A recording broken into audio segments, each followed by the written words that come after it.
This is a beautiful church, so once again, thank you to the pastor for allowing us to use this. This is really beautiful. And thank you all for being here tonight and for caring enough to take the time and listen and participate and be active. I always begin my remarks with a disclaimer, and that disclaimer is this. If anybody here came hoping to hear a balanced presentation, then they're going to be sorely disappointed. I say this because a lot of the things that you're about to hear tonight are difficult to hear. And also because I don't believe that a balanced presentation on this topic is possible. Anybody that cares enough to speak about this probably has a very strong opinion one way or the other. Almost everybody has feelings and strong emotions on this issue one way or the other. For me, it's deeply personal. And the issue itself is not a balanced issue. There is no balance in this issue. So therefore, I say this because there cannot be a balanced presentation on this. And I think if anybody claims that their presentation is balanced, they're either misleading themselves or they're misleading their audience. This whole issue of Israel and Palestine is covered in so much myth. And there's so much double standard when people talk about this issue. And I'll give you two examples. I don't know if you heard Bibi Netanyahu's speech at the United Nations. I heard it not live, but after he actually delivered it. And he began it with probably the two most striking examples of myth and double standard. And he began by talking about the right of return of the Jews to their ancient homeland. And of course, the Jews that returned, so-called returned to their homeland, were not exactly the same Jews who were expelled from their homeland, right? Because these were expelled a couple of thousand years before that. These were not their descendants either, because this has been a very long time. So these are people, the people that actually came back, so to speak, are people that claim some kind of a heritage, some kind of a connection, a relationship to the ancient Hebrews. And they claimed that they had the right to return to their homeland, and this is what Zionism was about, and this was accepted by the world as the right. They had the right to return. Now, if we talk about the right of return of one nation, you'd expect that there would be, if we accept it as a principle, then you'd expect that we'd accept it in general, across the board. Yet when people talk about the right of return of Palestinians to their homeland, suddenly a red line comes up and everybody says, no, we can't talk about the right of return of the Palestinians. This has to be taken off the table. This is not negotiable. The right of return of the Palestinians is not acceptable. What's interesting about that is that the right of return of the Palestinians, quite often we talk about the actual people who had to leave their homes. And if they had already passed away, then we're talking about their direct descendants, people who still have the keys and the deeds to their homes, and quite often can go to the very spot where a village existed, where today there might be a highway, and will point out the mosque, and will point out the well, and will point out the door to their home. Yet they do not enjoy the right to return. So obviously, this is a double standard of immense proportions. The other thing Bibi talked about right off as he started was about King David, who reigned some 3,000 years ago, and here we are today as his descendants. What's interesting is, besides the fact that there is no historical evidence that King David ever existed, outside the Bible, which of course is not a historical document, and Israeli archaeologists have all but turned up the entire country to find proof that he ever existed. Today, as we speak, an entire town, an entire community is being kicked out of their homes and forced into exile through violence in order to prove that King David existed in a place called Silwan. It's a community of 50,000 people right outside the walls of the old city of Jerusalem. Yet the world sees nothing wrong with this. American money is poured into this project to build what is called the new city of David. an archaeological park, and a community of 50,000 Palestinians has to be terrorized in order to leave. Their homes are being destroyed in order to make this point. This fictional, mythical connection between the ancient kingdom of King David and today's Israel. So these are just two examples.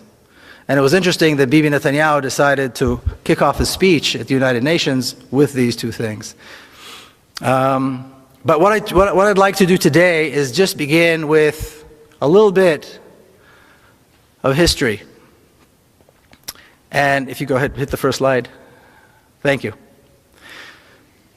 People talk about the fact that this conflict, the conflict in the Holy Land, the conflict between Israelis and Palestinians has been around for so long that it's really not something anybody can ever solve. It's been going on for thousands of years. People have been killing each other there forever. This is not true. And a good place to start, if we're going to talk about how this conflict began, a good place to start would be on the 29th of November, 1947. The day that the United Nations accepted the resolution to partition Palestine into a Jewish state and an Arab state. And this ridiculous map is what they came up with. Now, when you look at this map, before you even hear about the details, before we even touch on the details of this map, just by looking at it, it's unbelievable that anybody expected that this would work. And of course, this didn't even last one day. In 1947, there were two communities living parallel lives. We had the Jewish community that numbered about 500,000, maybe a little bit less than 500,000, that were expecting and hoping to become a state. And you had the Arab community, the Palestinian Arab community, of about 1.5 million people who were also in the process and had the expectation of becoming a state. Yet when the United Nations came up with this ridiculous plan, they chose to give the larger portion of the country to the smaller community, to the Jewish community, and the smaller portion of the land to the larger community. And then people said, and to this day you hear people say, see, the Arabs, the Palestinians, did not accept the partition plan, so all this is their fault. Is anybody mad enough to think that they would accept this? Would anybody in their place have accepted something like this? Obviously not. And obviously, like I said, this did not last even a single day. Because as soon as the resolution was accepted, the Zionist forces, what was called the Haganah, the Palmach, began a massive campaign of ethnic cleansing. Now the story that we hear, the myth that we're told about 1947, and I heard it once again today, earlier today, at the Seattle Times, is that in 1947, after the United Nations finally recognized the right of the Jewish people to have their own state, the Arab armies attacked, intending to destroy this fledgling state, this young Jewish community. And this is only several years after the Nazi Holocaust. Yet somehow, between the end of 1947 and the end of 1948, the Zionist forces were able to conquer almost 80% of the country, destroy over 500 towns and villages, including schools and mosques and churches and homes, and exile almost 1 million people within a 12-month period. How did they do this if they were being attacked by massive armies from the outside? But once again, when we look at the facts, we realize that in 1947, the Jewish community, the Zionist community, had quite a substantial military force. They had a force of close to 40,000 armed men. And well-trained, well-indoctrinated. My father was one of them. There was no equivalent on the Palestinian side. The Palestinians have never had a military force. To this day, the Palestinians have never had an army or a military force. There was no equivalent of the other side. The Arab armies, such as they were, didn't enter the war until late in May of 1948. Much of the ethnic cleansing had already taken place. The war had been taking place for over 6 months by then. So, of course, this is a myth. This is a myth that nobody takes the time to investigate and question. But once again, the reality that in a 12-month period, so much was done exactly because that is exactly was the purpose of these Zionist forces. To capture as much of the land as possible and get rid of as many people as possible. And that's exactly what they did. Would you hit the next one, please? You heard the story, Judith related to the story about my mother. That's my mother. She's 86 now. She's still living in Jerusalem. She was born and raised in Jerusalem. And she used to tell me how when she was young, she would walk around on a Saturday afternoon, and many of the beautiful neighborhoods in Jerusalem, and I'm talking about the New Jerusalem, the Jerusalem that was built outside the city walls. These were Palestinian communities with beautiful homes. And she would walk around and she would see the families on a Saturday afternoon sitting under or by the lemon tree and so on. And then in 1948, she was living still in Jerusalem. These communities were forced to leave. Their homes were given to Israeli families. And she was offered one of these homes, and like you heard, she refused. The thought of taking another family's home just did not sit well with her. And then she saw the looting, and she still, to this day, when she talks about it, you can see that she feels such a sense of shame. But what's interesting is that I remember hearing this story as a child many, many years ago and over a very long period of time. And it wasn't until I was actually working on the book and I spoke to her about this again that I realized why this story was bothering me all those years. Because the story was bothering me. There was something about it that was troubling. And only now I realized it was troubling because it contradicted the national narrative. It contradicted what I learned in school. That the Arabs attacked, we won, they left, and we get the spoils. So what's wrong with taking their homes? If this is the truth, then there's no wrong in taking their homes. They attacked, and we won. It's fair enough. But once again, like I said, hearing this story in the back of my mind over and over and over again kind of troubled me. And this is exactly why. The truth lays in the personal story, not in the national narrative. Can you hit the next one, please? The title of the book is The General Son, and then the subtitle is Journey of an Israeli in Palestine. So the General Son is a big part of who I am, and this is my father as a general. Now, after the State of Israel was established and the Jewish militia, the Zionist militia, became the Israeli army, he remained as an officer and had a very long and interesting military career. 20 years later, 1967, the drums of war were beating. He was already a general. And a lot has been written about what happened in 1967 and why the war broke out and who actually started the war and why. A lot of books have been written about this, movies have been made about this, and it's an interesting period. Now, just kind of to touch on the history, some of you I'm sure recall, the Egyptian President Nasser decided to kick out the UN peacekeeping forces that were in the Sinai Peninsula that divided Egypt from Israel. And he entered against the ceasefire agreement that existed between the countries. He entered Egyptian troops into the Sinai Peninsula. The generals saw this as a cause for war, as a legitimate cause for war. And they pushed for war. The Israeli cabinet, however, was not, they were hesitant. They were not so eager to start a war. And this tug of war began between these two groups. It was a very interesting difference between these two groups because the cabinet members were older. They were in their late 60s, early 70s, most of them. They were born in exile. They came with this whole baggage of exile, of pogroms. And this is only 25 years after the Holocaust, and they carried all this, and they were worried that a war might lead to another Holocaust. The generals, however, were in their early 40s. Almost all of them were born in Palestine. Almost all of them were members of the Zionist militia in 1948. And they were what I like to call the new Jew that the Zionists wanted to create. Full of testosterone and very assertive and willing and ready to fight. And they created the Israeli army.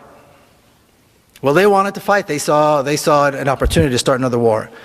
Now, the myth that we're told about this, or the story I should say that we're told about the 1967 war, is that once again Israel was attacked by three massive armies intending to destroy it. And once again, miraculously, somehow, we, the Israelis, prevailed. Because we're smarter and because we're better trained and we're more motivated, and as we heard now recently, we're somehow culturally superior as well, perhaps. Who knows? But all of these reasons, for all these reasons, we prevailed and we defeated the Arab armies. Once again, when I was working on the book, I decided to go into the Israeli army archives to learn about my father's career. Like I said, he had a very, very interesting military career. And I was interested particularly in reading the minutes of the meetings of the generals leading up to the 1967 war. Now, once again, a lot has been written about those meetings. So I wasn't expecting to find anything new, because I'd read everything that was out there. But as soon as I began reading, I saw something that I'd not seen anywhere else. My father says this, and several of the other generals say this, in their attempt to convince the cabinet to start the war. And that is that the Egyptian army is not prepared for war. And therefore, we must attack now.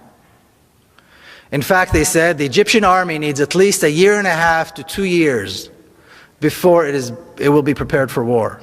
So we have a tremendous opportunity now to once again, this will be the third time, to destroy the Egyptian army.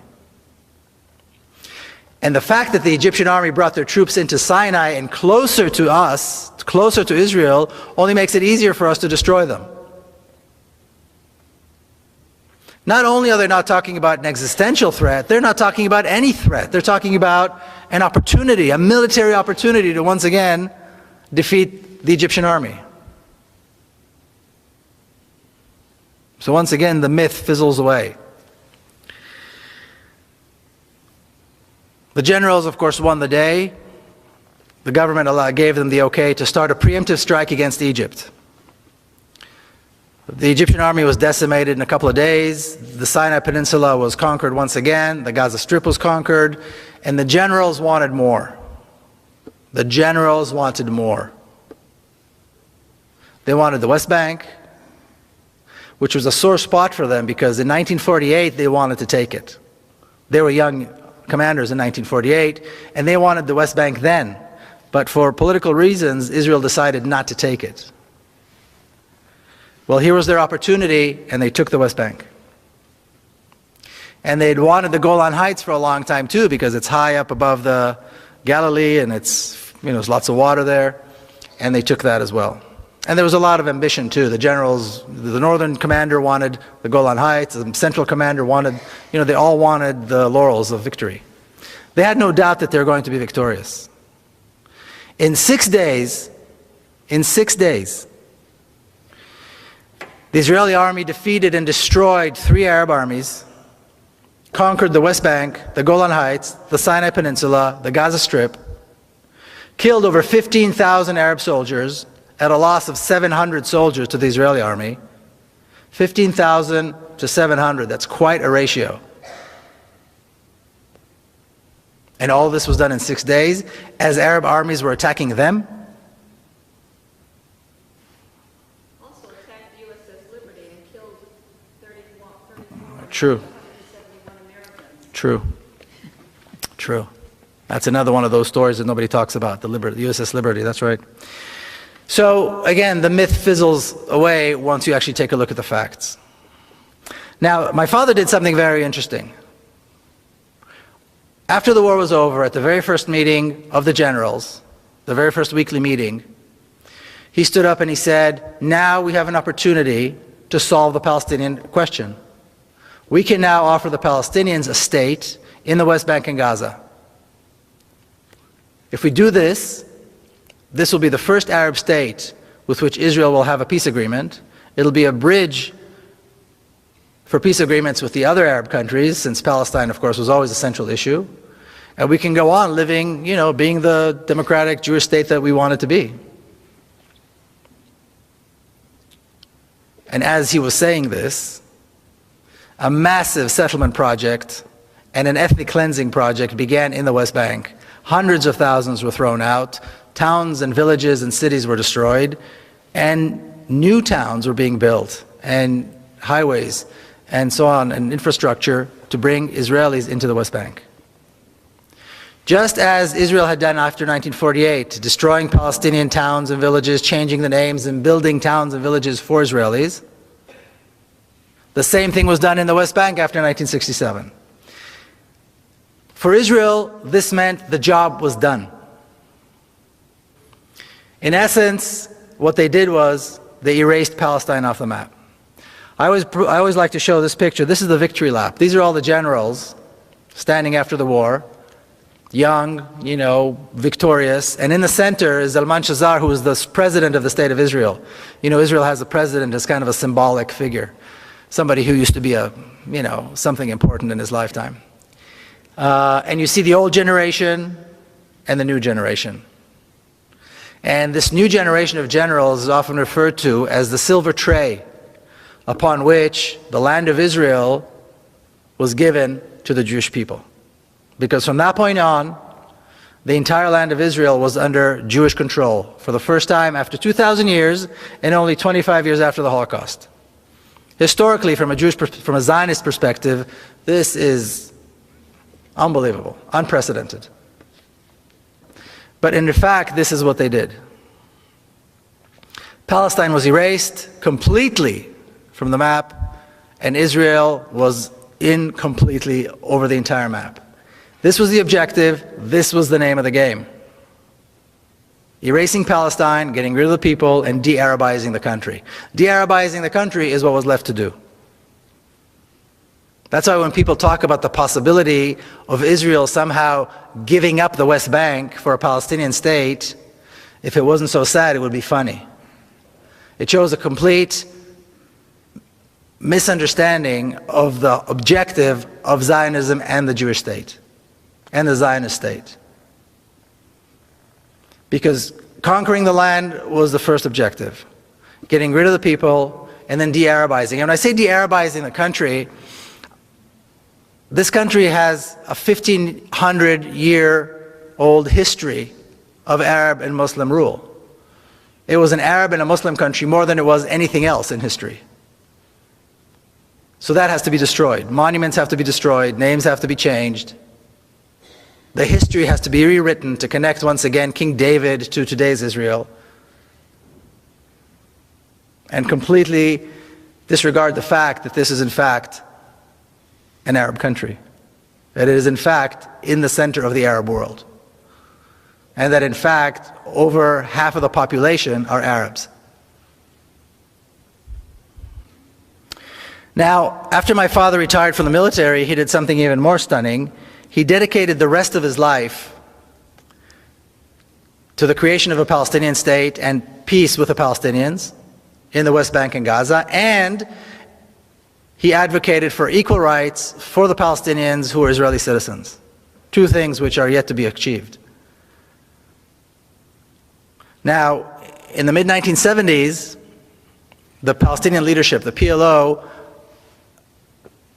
started contacting my father and others, or Avneri and others, people who were like that, in order to begin a dialogue. And that is really when the notion of the two-state solution was put together. These were Yasser Arafat's top people, his advisors and his ambassadors and so on. In this picture is my father with Dr. Issam Sartawi, who was the Palestinian ambassador, the PLO ambassador to Paris. He was later killed in 1983. And this dialogue went on between official representatives of the PLO, and on the Israeli side, these were renegades. These are people who used to hold, high office of one kind or another, and they were Zionist Israelis. But the Israeli government refused to take part in any of this. Only in 1993, did the Israeli government agree to finally begin negotiating with the Palestinians. What happened? What changed? Well, what changed was they accomplished their mission of making the conquest of the West Bank irreversible. By 1993, the Israeli government knew for certain that a Palestinian state could not be established in the West Bank. The settlements were there, billions were invested. The entire Jordan River Valley was settled with villages and kibbutzim and things like that. There were major cities already built in the West Bank. Entire East Jerusalem was taken over by Israel. There was no place anymore for a Palestinian state to be established. And that is when Israel said, okay, we will begin negotiations. So they allowed Arafat to come, misleading him into thinking that they were really intending to make peace, and basically trying to force him to sign an agreement that would complete his surrender.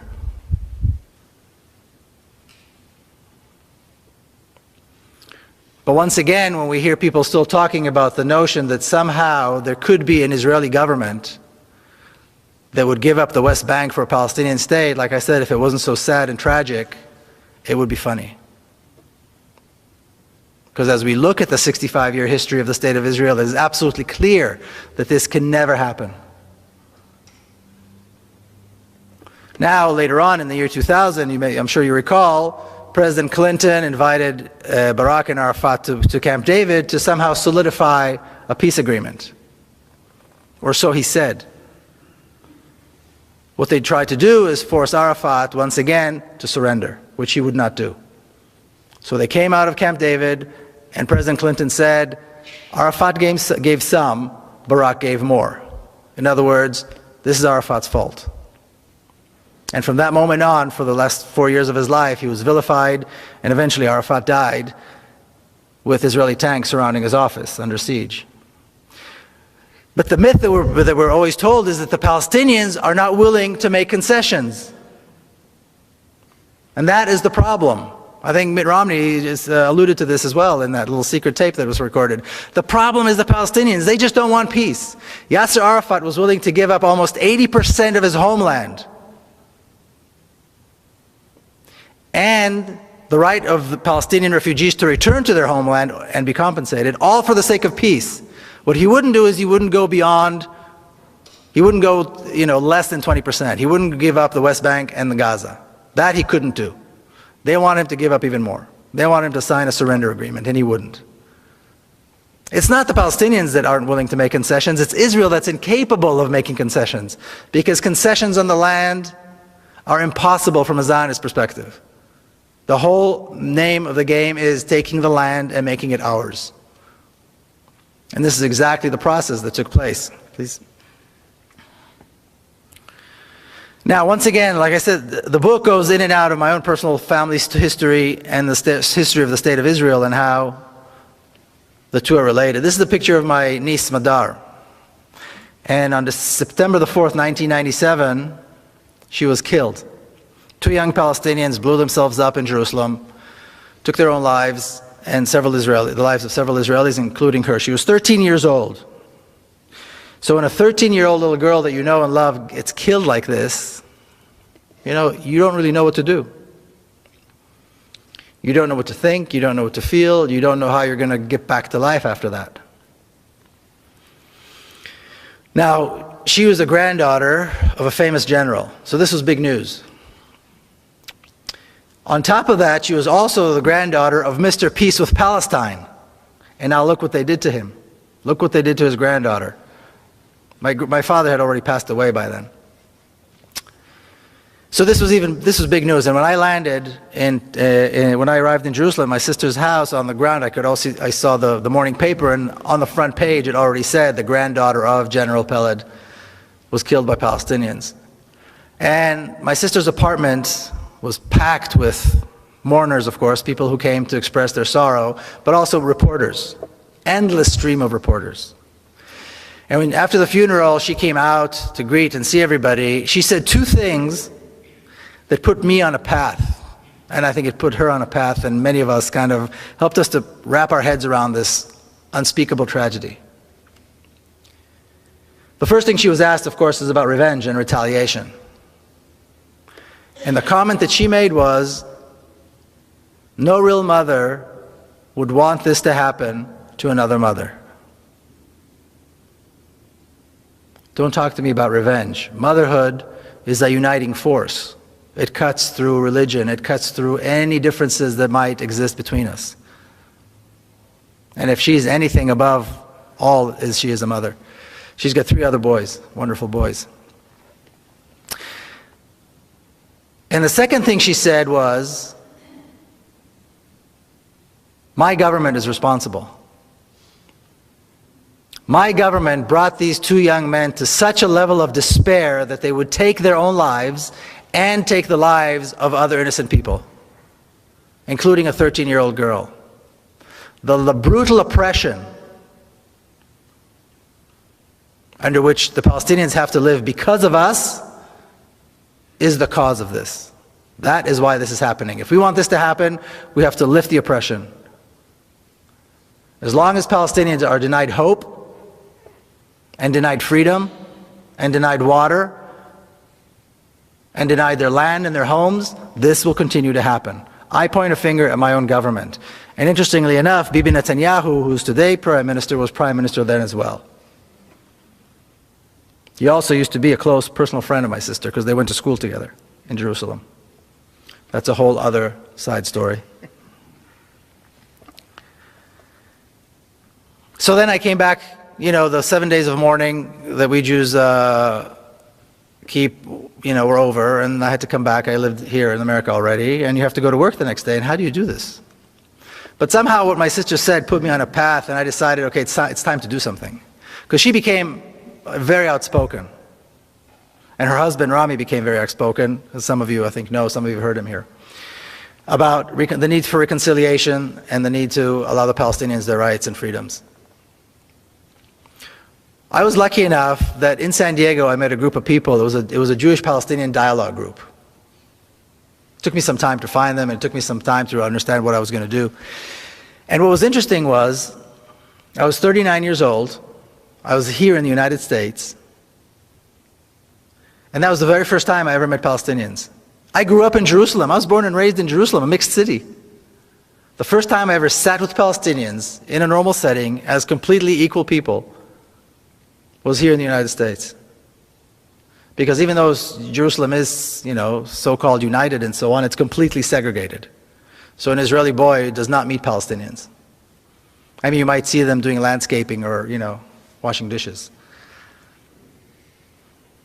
And then I began hearing all these stories that I'd never heard before. This was a dialogue group, so it was not about, accusing or arguing. Everybody told their story. And I'm sitting with Palestinians and they're telling me about forced exile and about massacres and all these things that we don't do. We Israelis don't do these things. We're a moral people, we're a moral army, we've made mistakes, we're not perfect, but basically we don't do these things. And my good fortune was that I was around a group of people, mostly Palestinians, who helped me go through this transformation.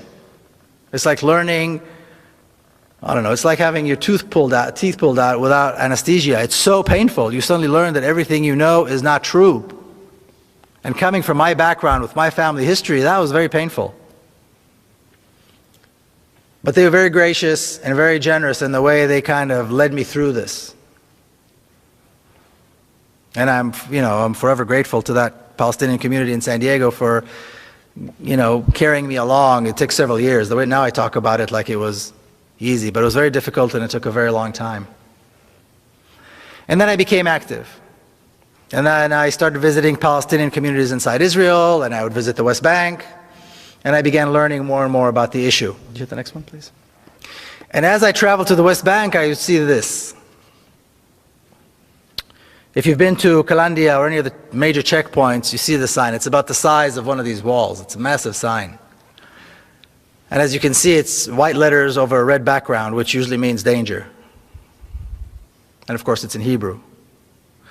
And what the sign says is that this road leads to Area A, which is under Palestinian control. An entry to Israelis into Area A is forbidden. It's life-threatening, and it's a felony. And if you notice, there are 2 exclamation marks. So if you're not scared yet, the 2 exclamation marks will probably do the trick. Now you'll also notice that unless you can read Hebrew, this is irrelevant. It's only true if you can read Hebrew. Now, if you see a sign like that, and you have any sense at all, you turn around and go home. Who in his right mind would see a sign that says danger, firing zone, and walk right into it? My good fortune was that I don't have that kind of sense, and that I have many friends who don't have that kind of sense, and we went right through. And I've been going right through these checkpoints and right through that sign every single time I go visit my friends on the other side of the wall. And what's interesting is I always see the same thing. From the very first time all the way to today, it's been several years, every time I cross that wall, every time I cross the sign, I see the exact same thing. I see traffic jams, I see children going to school, which is probably the most common sight in Palestinian areas, is children coming and going to school. I see people going to work, I see shops. I've yet to see the Palestinians that want to kill me. I've yet to see the Palestinians ready with machine guns and tanks and F-16s ready to bomb me because I'm an Israeli. I've yet to see that. And I know that many other Israelis who do this haven't seen it either. And with time, I began to realize that this sign has nothing to do with security. The wall has nothing to do with security. The massive armed Israeli forces along the road have nothing to do with security. The terrorizing and harassment that Palestinian Israelis go through when they go through Tel Aviv airport, the humiliating process that they have to go through, they have to endure every time they decide to leave and go overseas, has nothing to do with security. It has everything to do with racism, with hatred, and with a deep desire to keep us apart, to keep me privileged and them with no rights. That's the name of the game. That's what it's all about. And that's the purpose of the sign. Can you hit the next one, please? Can you read that? Can somebody read that for me? United Nations Resolution 3013 from 1973 states, the struggles of peoples under colonial and alien domination and racist regimes for the implementation of their right to self-determination and independence is legitimate and in full accordance with the principles of international law. Legitimate and in full accordance with the principle of international law. This describes the Palestinian struggle. Because that is exactly what Israel is. Now in this picture I stand with my friend Jamal, who sat in Israeli prison for many, many years. In fact, he was given a life sentence, but he was exchanged in one of the prisoner exchanges between Israel and the PLO. And the reason he was given a life sentence is because he killed a soldier. He and three others saw two young Israeli soldiers guarding a bank in Ramallah, of all things. And soldiers are usually fully armed, of course. And they approached them and they stabbed them to death with a knife. And for that they were later on, beaten, tortured, and arrested and given life sentences. But when I see the picture of the two of us standing side by side, I have to wonder, which one of us is really the terrorist? Because according to this, it's certainly not him. I, on the other hand, served in the Israeli army, an army of occupation, an army of oppression, an army whose sole purpose is to make sure that he does not have a state, he does not have rights, and he dare not resist. So yes, my army has uniforms and commanders and generals, but which one of us is really the terrorist? And finally, and this is also how the book ends, what do we do? I mean, how do two nations share a state? How do they share a country? Well, there are lots of examples. Look at Switzerland. Look at Belgium. These are multinational states. The Swiss are Swiss, the Belgians are Belgians, regardless of what, actual nationality they are beyond that. So there are plenty of examples of states that have multinational nations within them. Once again, going back to this question, is one state the right thing? Is two states the right thing? Are three states the right thing? Somebody gave me something, about a confederation. The reality is that Israel had created a one state. The borders in terms of what, from Israeli perspective, are very clear. The borders of the state of Israel are the Jordan River on the east and the Mediterranean on the west. That's it. If you look at Israeli school books, if you look at weather maps, if you look at any official maps of the state of Israel, it is absolutely clear. There is no question in anybody's mind what the borders of the state of Israel are. That's it. So the notion that there could be an Israeli government that would give up some of that is absolutely absurd. And Israel governs this one state very skillfully with three different sets of laws. You have the laws that govern people like myself, Israeli Jews, who can come and go and say what they please. Pretty much a democratic state for all purposes. You've got the laws that govern the Palestinians who are citizens of Israel, and there are over 30 laws in the law books that discriminate against them specifically, and you've got an entire culture of discrimination against them that is deep-seated and deep-rooted in Israeli society. And then you've got the laws that govern the Palestinians in the West Bank and Gaza, and this is really at the pleasure of the Israeli army. If they want to destroy, they destroy. If they want to arrest and beat, they arrest and beat. If they want to torture, they torture. If they want to kill, they kill. And Palestinians have no recourse. This is the reality. There's an education system, the Zionist education system, like Judith alluded, my sister just wrote a book about it. She's an educator, that teaches racism in a very subtle way. There's a bureaucracy, an entire bureaucracy, that is dedicated to making life impossible for Palestinians through all kinds of restrictions and permits and requirements that are absolutely uncalled for and unnecessary, but are all given and provided under the guise of security. And then you've got the Israeli army, which I like to refer to as one of the best trained, best equipped, best fed terrorist organizations in the world. And yes, they have generals and they have nice uniforms, but their entire purpose is terrorism. And just as one example, I'll give you one example. Almost exactly 4 years ago, as Israel began its attack on Gaza, September the 27th, 2008, at 11:25 in the morning, what I refer to as the most shameful day in the Jewish history, the most shameful day in the history of the Jewish people. Israel began carpet bombing Gaza, and on the first day of what was to be a 21-day attack, they dropped 100 tons of bombs. Okay, a 1-ton bomb will decimate an entire city block. Gaza is one of the most densely populated places in the world. 800,000 children live in Gaza. 11:25 is exactly the time when the morning school shift and the afternoon school shift change. So all the kids are in the streets. All the children are on the streets. That was the moment decided by the decision makers in Israel to begin the attack. This was the first day of a 21-day slaughter that had absolutely no justification. If that's not terrorism, I don't know what is.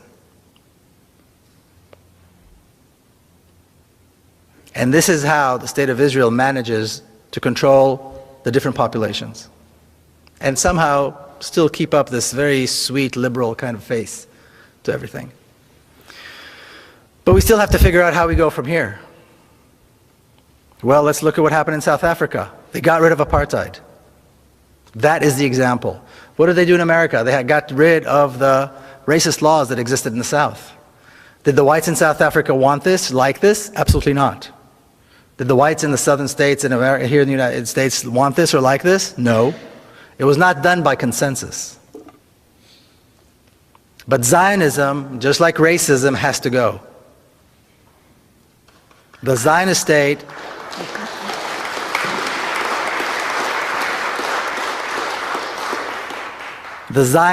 has to be replaced with a democracy. Equal rights. We have 5.5 million Palestinians, about 6.5 million Israelis. There's absolutely no reason in the world why they can't live together as equals. Now, often when Jewish people hear this, especially if they support Zionism and support the State of Israel, they go, see, you're talking about genocide. You're talking about another Holocaust. That's just an excuse. There's no reason to assume this is going to be violent. There's no reason for a transfer of power to be violent. Evil dictatorships can be, and evil regimes can be replaced by democracies without violence. It's happened before, there's no reason why it won't happen again. I just heard this thing today about the vast differences between Israelis and Palestinians, cultural differences, the cultural superiority of the Israelis. I've never heard such nonsense in my life. The two societies could not be more similar. Their languages are similar, their religions are similar. More than half Israelis, more than half of all Israelis are descendants of people who came from the Middle East. They're descendants of Arab Jews who came from Iraq, who came from North Africa, who came from Yemen. Arab culture is part of who they are. When Baghdad was being bombed, you had old Arab Jews from Baghdad in Israel crying that their city is being bombed. There are no differences. And the likelihood of both populations seeing their common cause and seeing their common goals as outweighing any differences that might exist between them is far greater than anything else. And then young Palestinians and young Israelis can grow up and have a future and live in a real democracy and do great things, because this is a beautiful country. And it's got a lot of possibilities. So the name of the game has to be democracy and equal rights, not anything else. All right, thank you all very much. The first one was, is the sale and purchase of land a viable function, and does it follow the rule of law? I'm assuming that means for Palestinians. And then, does Israel use the right of eminent domain, or is the land seized with no legal process? How strong is the opposition within Israel to what appears to be an impending attack on Iran by Israel? That's 3 questions, okay? Let's do one more. One more, okay. Is Bibi really serious about attacking Iran, or is this a sideshow in order to avoid dealing with the Palestinians? Okay. I'm saying I'm no legal expert, so I don't really know about this eminent domain and sale of land and so on. So I'm not sure how to. I will say this, and I don't know if it answers the question or not, but in Israel, the land is all owned by the state. So in essence, there's no private property. When you buy land, you're actually leasing it from the state. So, and every 49 years, you have to lease it again for either 49 years or 99 years. That's kind of how that works. So what they try to do, like after 1948, they passed a law that meant that all of the absentee property is the property of the people who were thrown out and then left as absentees, they were absent somehow. The law passed that made it permissible for the state to take over the land. Then they passed another law that made it illegal for the Palestinian refugees to return and claim their land. So that's how that works. I don't know if that answers the question, but like I said, I'm no legal scholar. Is there opposition in Israel to an attack? You know, and is Bibi serious about the attack? The whole Iran issue, in my opinion anyway, is a smokescreen. It was designed very cleverly, and it's used very cleverly by Netanyahu and his government to shift everybody's attention from Palestine to some other fictional threat. And it's been very successful. I mean, the United Nations General Assembly, nobody talked about Palestine.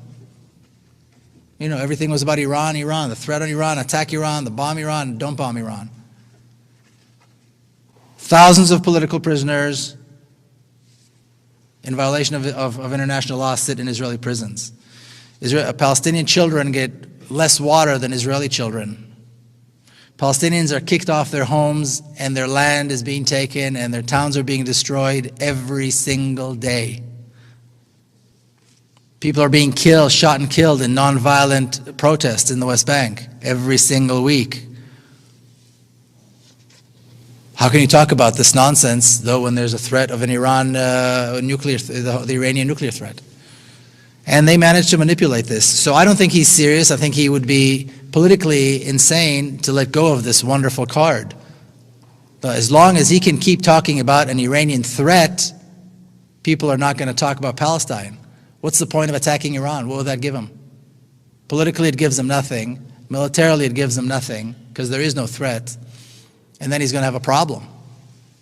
This way, he's got this issue, he's had it for several years, and I don't think he'll give it up.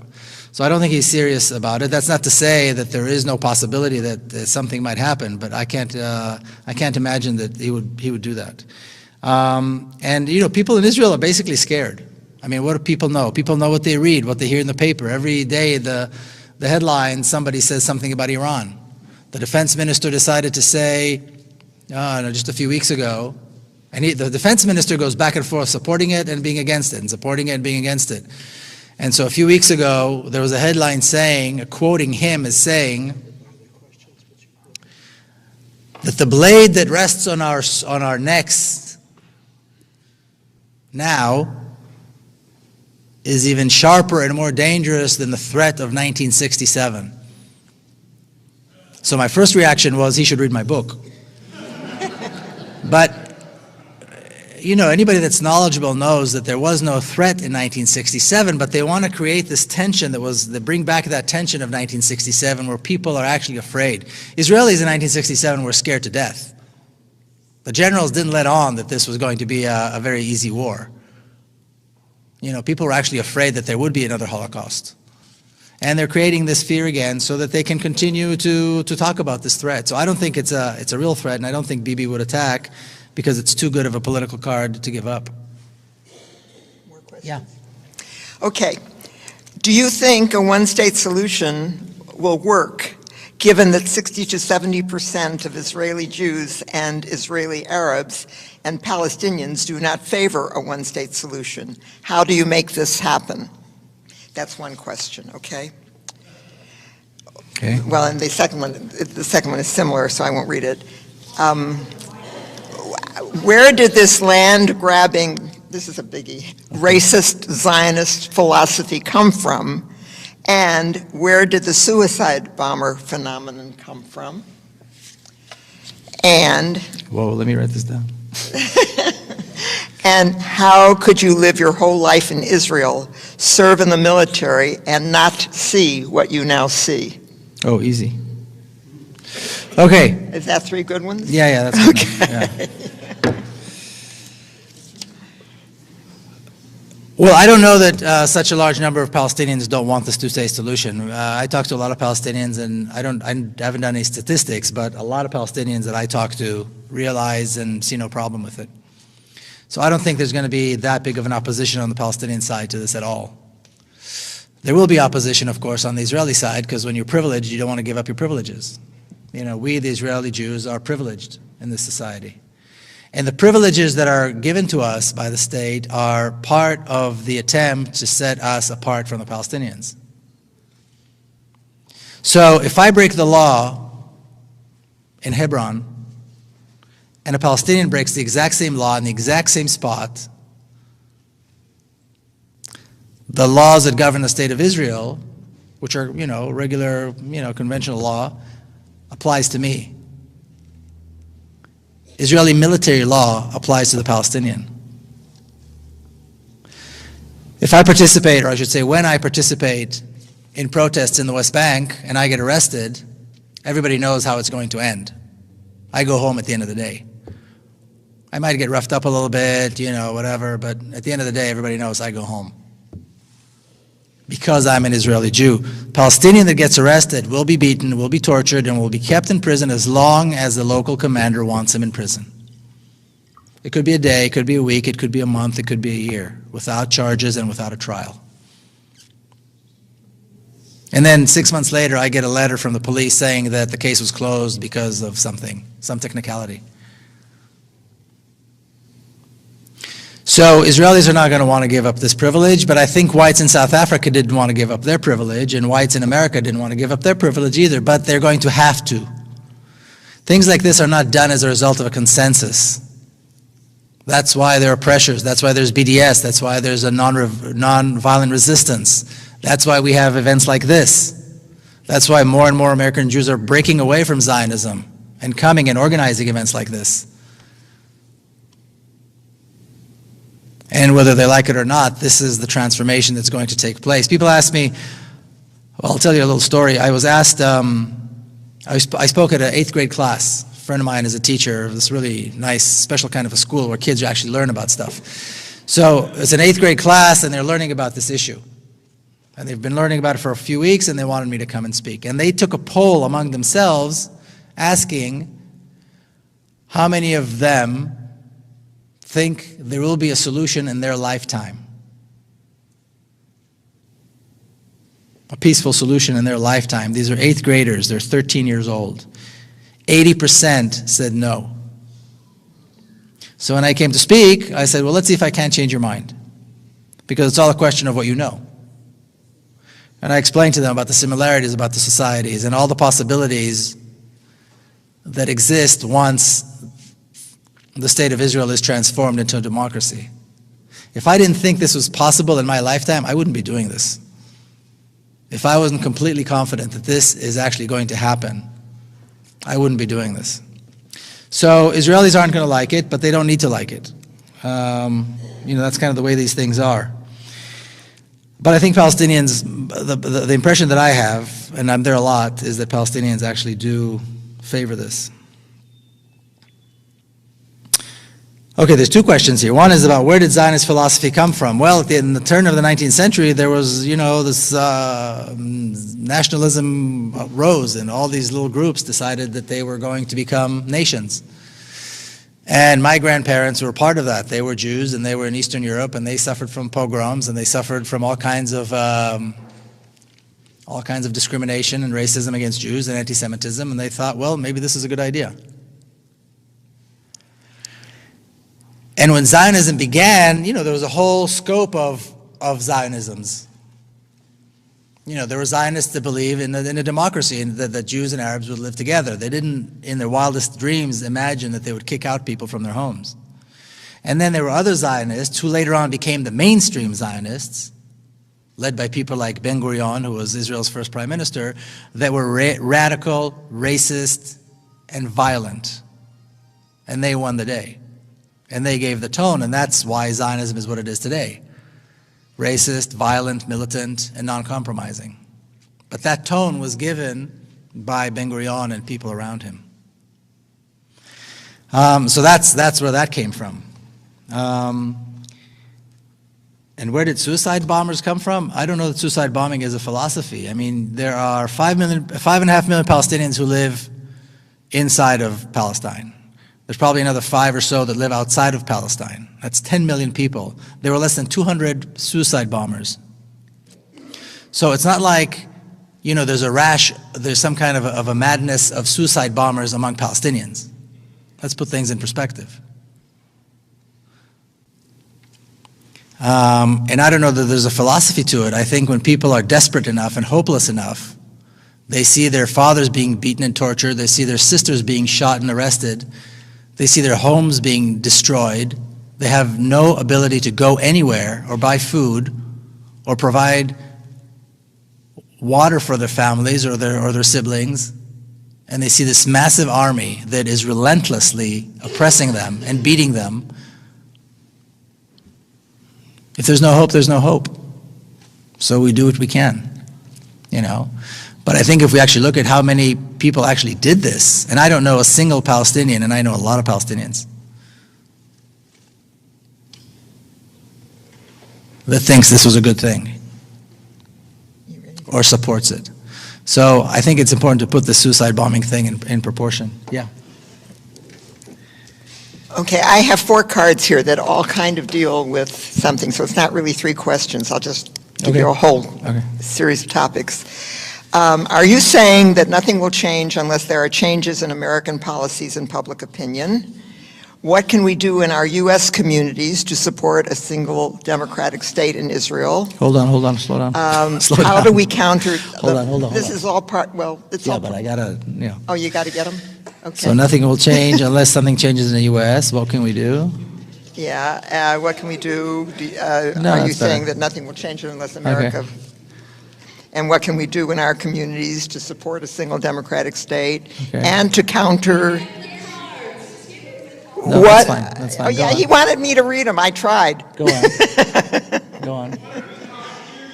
How do we counter the influence of AIPAC and other Jewish organizations over U.S. policies? Okay.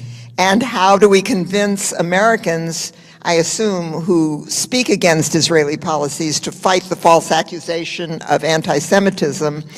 And what do you see as the U.S. collusion with the current Zionist project? And who's actually calling the shots historically, the Zionist movement or the U.S. government and big business? Those are all related. Okay. Wow. That's a lot of questions. Okay. Well, nothing's going to change until a lot of things change. I think, closer? Yes. Okay. I think nothing's going to change until a lot of things change. So things have to change in this country, certainly, and they are changing in this country. Like I said, I'm going to be speaking right now. I'm booked through Thanksgiving, pretty much straight through. More than half of the events that I'm invited to speak at are organized by American Jews. So I see a very big change in what's perceived to be, American Jewry. It's no longer this blind admiration for AIPAC and for Israel and for the whole Zionist thing. Jews are looking at the state of Israel and they say, well, this does not represent us. This is not what we stand for. Thousands of political prisoners, torture, discrimination. This is not what American Jews stand for. So more and more American Jews are moving away from Zionism, and I think that's a very good thing. So that's changing already. I also think that, certainly the United Methodists, the Presbyterian churches are doing a lot of work on this issue.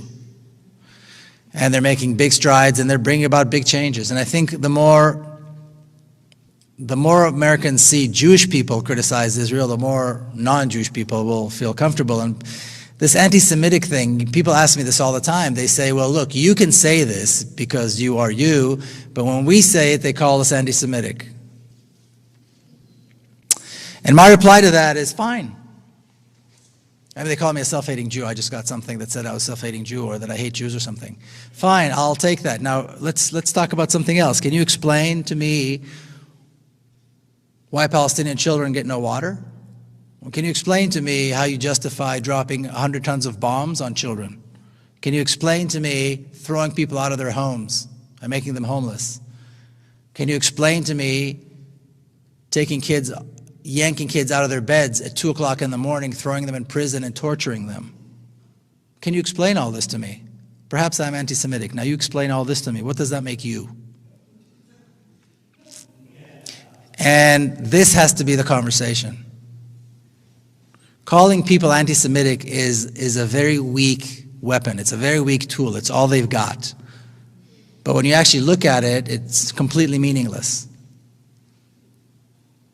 Because they do not have an answer for all those other questions. And that has to be the issue. They're the ones who have to explain. Not anybody, not you, not us. You have nothing to explain. These are legitimate questions. You supported, you danced, you celebrated when Israel was dropping hundreds of tons on bombs on 800,000 children. They were locked up in Gaza and had nowhere to go. You supported this. I'm anti-Semitic? What does that make you? You support a country that deliberately prevents children from access to water. Not to mention food and medicine and education and a home and freedom. You support that. What does that make you?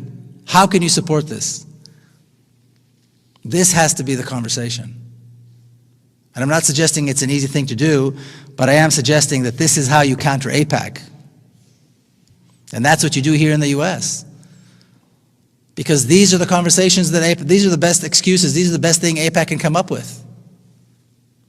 They're talking about transforming Israel as anti-Semitism and it's calling for genocide. Who's talking about genocide? I haven't heard anybody suggest genocide. Of all the people that I've heard, and I've heard a lot of people talk about this transition, changing Israel from a Zionist state to a democracy. I've heard many people talk about, Ilan Pape who talks about it, many people talk about this. None of them, not a single one of them would support a violent transition. Not one would support violence. And violence is not needed. So that's how you combat AIPAC, and that's how you counter AIPAC, and that's how you convince Americans not to be afraid. Like I said, I'm not suggesting it's easy. When somebody comes back with this anti-Semitism thing, then people, pull back and they're afraid. And I can understand that. It's very hurtful. At the same time, there's a bigger issue here. So this may hurt our feelings for 5 seconds, but, let's continue the conversation. And that's what has to happen, and that's how you take over this AIPAC nonsense. The collision with Zionism is inevitable. Was it collision or collusion? Huh? Oh, collusion, I'm sorry. Well, I think it's temporary. It's temporary. I mean, America does, politicians in America do what they have to do in order to get elected. Being pro-Zionist is part of what you have to do in America if you want a political career.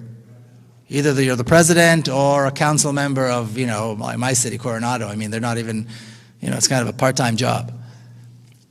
That's the name of the game. That's the price of doing business. So I think the president cares more about healthcare than about Israel. So he's going to give money to Israel so they shut up and he can pass healthcare reform. This is how it is. This is politics in America. And that's why a second Obama term is not going to make any change. It's not going to be different on this issue. Because he doesn't care enough and because, why bother? He's got nothing to gain. But it's going to start from the bottom. And once there's a lot going on, it's like I said to somebody earlier, it's like Vietnam. When American people decided enough is enough, Congress said enough, and the president said enough, and that was it. And Americans were out of Vietnam. But it takes that kind of a movement. And right now, it's true that on this issue, Israel calls the shots. Right now, when Israel says jump, the American politicians say how high. And then they move on to the next thing. But that's the price of doing business here in America if you want to be a politician. Is that it? I have one more question. How has your book been received in Israel? It hasn't been received in Israel. I don't think anybody in Israel read it. I've had several speaking events and I've had a couple of book launches, but they were all on the other side. One was at East Jerusalem, one was in Ramallah, and so on. And so Israel ignores this completely, and that may change, I don't know. But I haven't had any response one way or the other from anybody in Israel about the book. That's it?